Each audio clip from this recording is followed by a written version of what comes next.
Muchas gracias por la invitación a compartir con ustedes esta presentación sobre el espectro de neuromielitis óptica, una patología por demás que ha evolucionado en los últimos años de forma verdaderamente agigantada. Entonces, quiero agradecer también a todos nuestros amigos de El Salvador por la invitación y por darnos un poquito de su tiempo para reflexionar sobre esta patología. Sin más que comentar, entraré en materia. Esta es la agenda que propongo para esta charla, es la introducción de el espectro de NMO, lo que vemos en mi país, en México, algo muy rápido, y algo sobre el tratamiento, que creo que es parte de lo que podremos al final dejar como mensajes para llevar a casa. No voy a leer cada uno de los enunciados que pongo aquí, pero sí quiero resaltar dos cosas importantes. Hace muchos años, neuromielitis óptica era conocida como enfermedad de Vick, en mi opinión, y lo pongo sobre la mesa también para discusión. Creo que ya debemos de entenderlo como enfermedad de neuromielitis óptica o espectro de neuromielitis óptica. Esto por lo siguiente, el enunciado número 2, donde dice que hay formas parciales o limitadas de neuromielitis óptica. Recuerden que la identificación del autoanticuerpo es lo que nos permite definir la enfermedad. Por lo tanto, si yo tengo pacientes que tienen neuritis óptica, neuritis óptica, neuritis óptica, o mielitis, mielitis, mielitis, o solamente un cuadro de mielitis transversa de segmento corto, es suficiente si tengo el anticuerpo positivo para llamarlo enfermedad de neuromielitis óptica o del espectro. Entonces, creo que eso es fundamental como una primera reflexión en esta diapositiva. Otra cuestión importante es el último enunciado, donde mencionamos que hay formas de presentación, le voy a llamar entre comillas atípicas, de neuromielitis óptica. Recuerden que puede haber incluso padecimientos encefalopáticos, afectación cortical. Hoy en la mañana revisaba un artículo sobre una forma de presentación básicamente solo con afasia y que en la resonancia magnética mostraba hiperintensidades córtico-subcorticales en el hemisferio cerebral del lado izquierdo. Entonces, creo que cada vez estamos reconociendo más este espectro de neuromielitis óptica y resalto la importancia de identificar el biomarcador como un punto relevante para definir la enfermedad.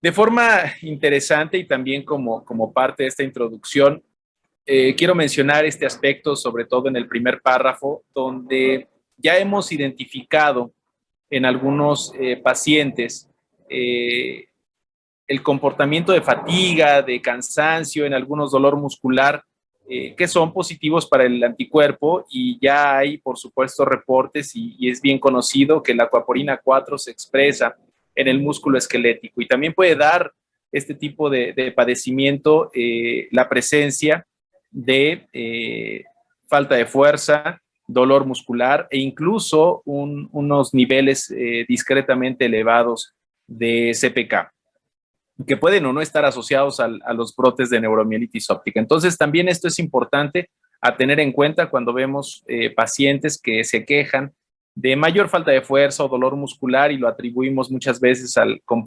componente de espasmo muscular que se asocia a ellos.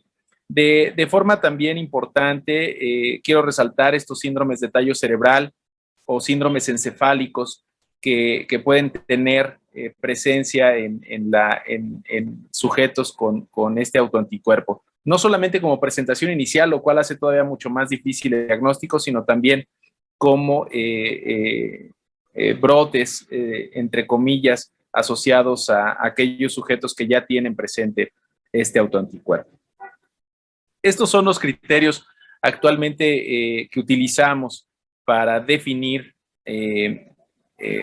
un paciente que tiene una enfermedad del espectro de NMO. Y quiero resaltar, tampoco la idea es que lo discutamos a detalle, pero sí quiero resaltar cuando nosotros no tenemos la posibilidad de tener a la mano el autoanticuerpo o lo damos como un estatus cero negativo.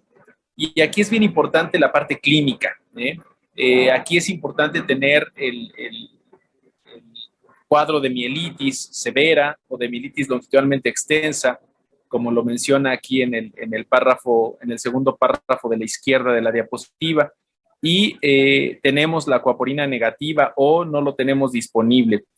Nosotros lo que hacemos en el día a día, y ese es algo de la experiencia personal, es llamarle seroestatos desconocido, sobre todo cuando la técnica que tenemos al alcance para definir el autoanticuerpo no es la más adecuada y nos reporta negativo, pero tenemos un cuadro de una mielitis transversa longitudinalmente extensa, pues obviamente, y excluimos todo lo demás, por supuesto, me estoy poniendo sobre la mesa que ya excluimos otras enfermedades u otras causas de esta mielitis longitudinalmente extensa, la catalogamos como un paciente que tiene una neuromielitis óptica con seroestado desconocido. Y esto es importante sobre todo para la decisión de tratamiento y para sentirnos más cómodos como médicos tratantes de justificar el uso de terapias como rituximab en el caso de que el paciente no tenga acceso a otras terapias. Lo mismo, y esto creo que es una perla muy importante, cuando tenemos un cuadro de neuritis óptica típica severa y que incluso por la tomografía de coherencia óptica que merece otra discusión aparte y otra plática totalmente aparte, vemos que el daño ha sido severo en la capa de células nerviosas o en la capa de células ganglionares. Y esto es importante porque es un marcador para poder definir que el ataque que se dio a este nervio óptico fue desde el punto de vista humoral. Y también nos da ese soporte para poder decidir que puede ser una neuritis óptica con seroestatus negativo, severa, y que amerita un tratamiento con anticuerpos anti-CD20. Entonces es muy importante también darle la dimensión que requiere la neuritis óptica, lo mismo que una mielitis transversa longitudinalmente extensa. ¿Qué pasa en diferentes poblaciones? ¿No? Estamos bien conocidos que hay poblaciones en las que no se han identificado aún casos de enfermedades autoinmunes. Hablo en la experiencia particular en la selva lacandona. Hace algunos años que hicimos esta primera visita, no identificábamos ningún paciente, ningún sujeto lacandón que tuviera estas enfermedades, ni esclerosis múltiple, neuromielitis óptica, lupus, etcétera. Y publicamos esta observación hace algunos años. Regresamos a la selva lacandona hace 3 años y seguimos con la misma observación. Esos son datos que aún no publicamos, estos segundos, los primeros ya están publicados en múltiple esclerosis sobre el por qué afecta diferente a diferentes poblaciones. Aquí doy ejemplos en esta diapositiva, en Canadá, en Centroamérica y el Caribe y en Nigeria, de cómo puede estar afectando la frecuencia de forma diferente a estas poblaciones la neuromielitis óptica. ¿Qué pasa cuando coexiste con otras enfermedades? También podemos tener el espectro de neuromielitis óptica en el contexto de un paciente que tiene bien diagnosticado y bien sustentado lupus o síndrome de Sjögren o vasculitis por ANCA o enfermedades virales o tuberculosis tóxicas, incluso ahora posvacunales o post-COVID. Entonces, yo pongo sobre la mesa también como discusión que en estos casos es donde mejor aplica el concepto de espectro de neuromielitis óptica, porque tenemos una entidad autoinmune bien conocida de fondo o tenemos un factor disparador también muy identificado y bien identificado como una vacuna o como un cuadro infeccioso por COVID, voy a ponerlo sobre la mesa que me ha tocado ver estos casos, y que dispara este primer evento de neuritis y o mielitis transversa. Y se identifica el autoanticuerpo, lo cual es lo relevante de estas observaciones. Este es, para cerrar este bloque, la teoría de conjuntos que fue publicada por Wayne Schenker hace algunos años, sobre qué es lo que está ocurriendo cuando vemos este tipo de coexistencia. Yo soy partidario, yo voto por la hipótesis 2, donde vemos que hay este overlap de estas condiciones inmunomediadas.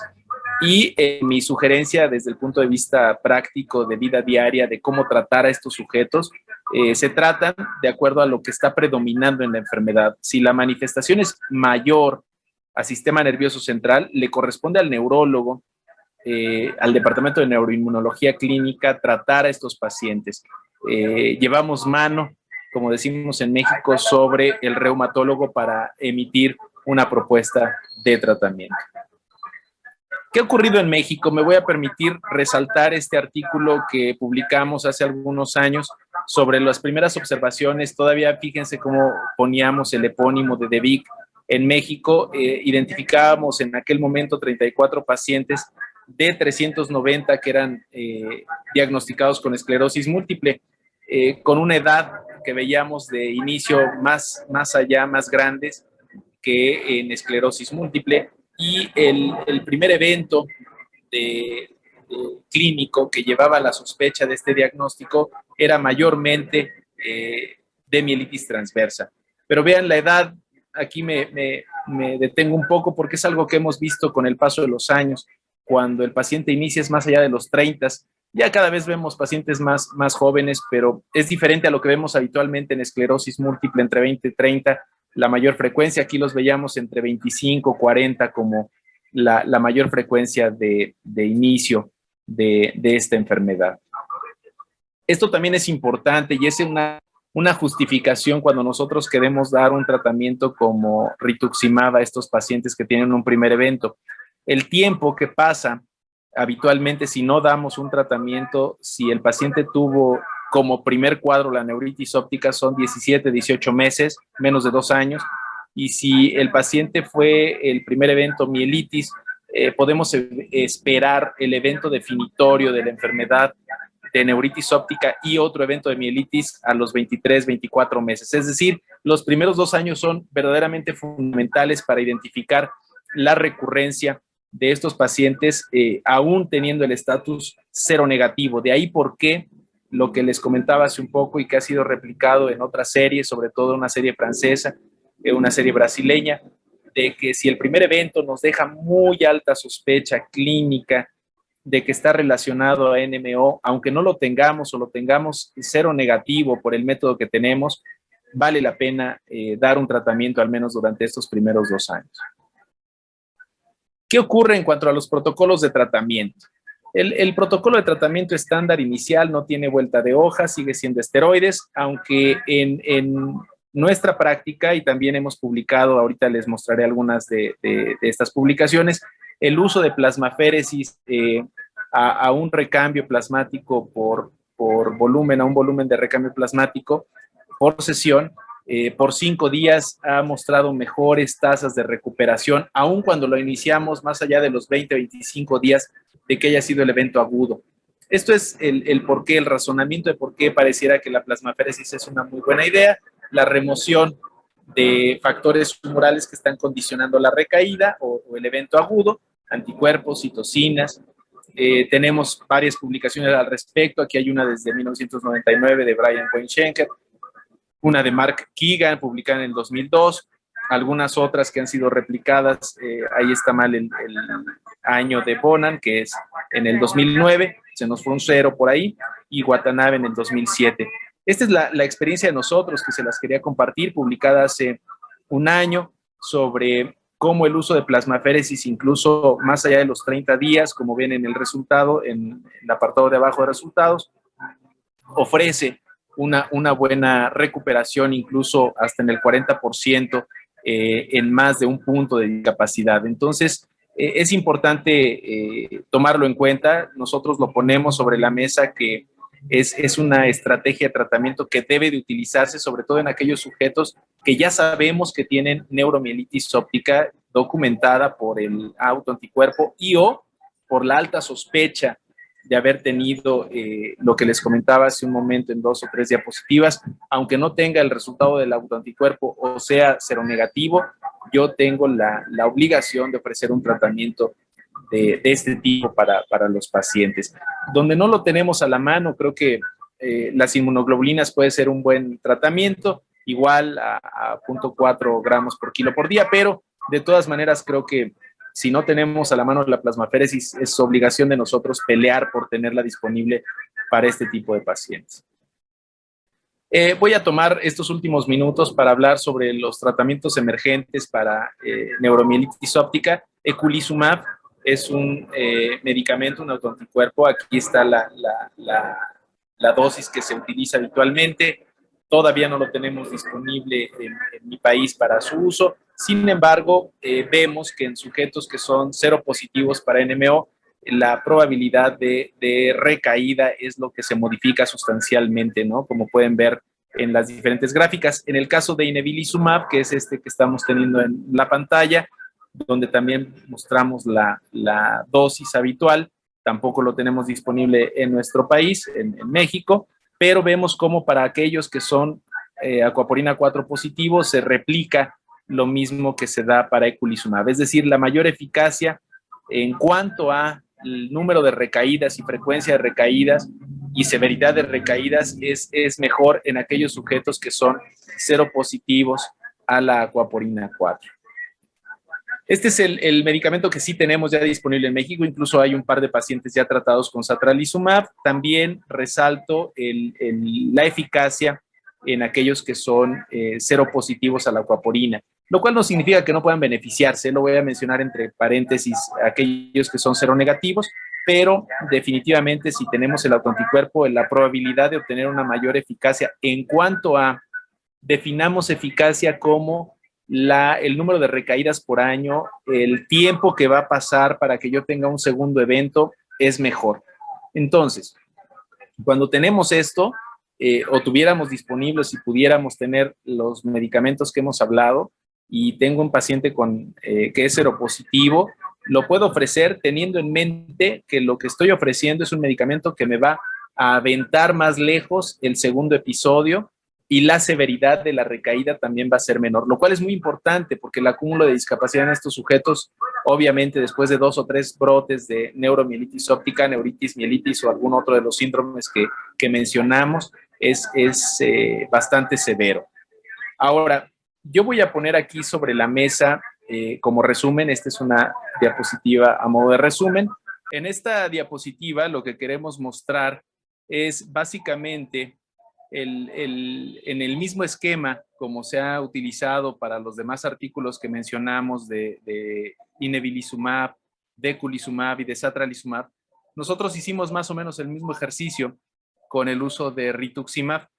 Y quiero resaltar sobre todo el lado izquierdo de la diapositiva cómo la tasa anualizada de recaídas o el número de recaídas que tenían los pacientes por año se fue de 2,5 de 3 recaídas por año a 1 cada 3 años. Es decir, el impacto del tratamiento fue bastante bueno durante el tratamiento para el número de recaídas anual. Y también en aquellos pacientes que se mantuvieron sin recaídas, vean que 3 de cada 4 pacientes se mantenían sin recaída durante el seguimiento del tratamiento. Y esto es importante porque el medicamento lo hemos seguido durante más o menos 52 meses, lo cual habla de 4 años. Y eso es bien, bien importante para poder, cuando nosotros comparamos nuestra experiencia con la que fue publicada por los otros 3 medicamentos que mencionamos. En la siguiente diapositiva les quiero mostrar cómo también durante otra publicación en la dosis de medicamento que utilizamos para mantenimiento de pacientes con neuromielitis óptica. En este artículo lo que nosotros mostramos es nuestra experiencia utilizando inducción de 2 gramos y luego en mantenimiento a 1 gramo cada 6 meses, o incluso la inducción con 1 gramo y después 1 gramo cada 6 meses de mantenimiento, o 500 miligramos de mantenimiento de rituximab cada 6 meses. Y nosotros vimos que no había gran diferencia.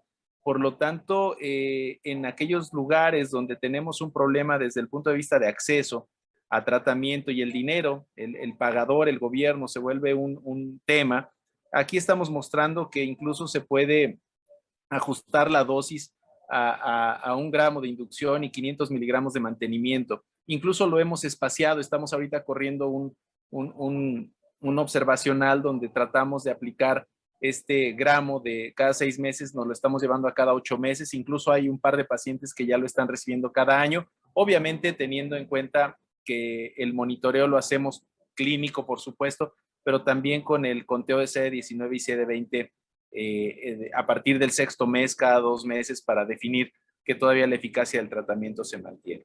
Y cierro con esta diapositiva donde el trasplante autólogo de células progenitoras se ha convertido también en una opción para estos pacientes con neuromielitis óptica, sobre todo aquellos que no responden a rituximab. Me voy a poner sobre la mesa rituximab. No teníamos en aquel momento a satralizumab disponible, ni tampoco INE ni eculizumab como opción. Y esta es una paciente que trasplantamos ya hace 3 años, 4 años, y a la fecha se mantiene sin recaídas, pero en mi opinión estos pacientes deben de continuar con tratamiento. Ella está recibiendo rituximab en el seguimiento. Es decir, no nada más hacemos el trasplante para estos pacientes, sino también les continuamos el medicamento. Quiero resaltar que esta paciente, a pesar de tener rituximab a 2 gramos y cada 6 meses, durante los 2 años que duró su tratamiento, seguía teniendo recaídas, al menos 2 por año, severas, que la llevaban incluso una recaída de mielitis a la utilización de traqueostomía y mantenerse en terapia intensiva durante un buen rato. Actualmente es funcional, tiene sus secuelas, pero es totalmente autosuficiente, no depende de nadie para hacer sus actividades. Entonces creo que es una opción que hay que tener ahí en cuenta y también pelear por algunos sujetos que puedan ser candidatos a este tipo de tratamiento. Quiero concluir con esta diapositiva, tres mensajes para llevar a casa. Nosotros estimamos una prevalencia de la enfermedad de 1 a 2 casos por 100,000 en México. La enfermedad parece ser más severa en una población mexicana mestiza. Hablo lo que les mencionaba al principio de la charla sobre el tipo de enfermedad en diferentes poblaciones, muy diferente a lo que se comporta en Europa, y definitivamente la estrategia de tratamiento que debemos de buscar es dirigido a modificar la actividad inmune humoral. Con esto concluyo. Nuevamente quiero agradecer a toda la Sociedad Médica Salvadoreña por la invitación a compartir con ustedes este tema y estoy a la orden para cualquier pregunta. Muchas gracias.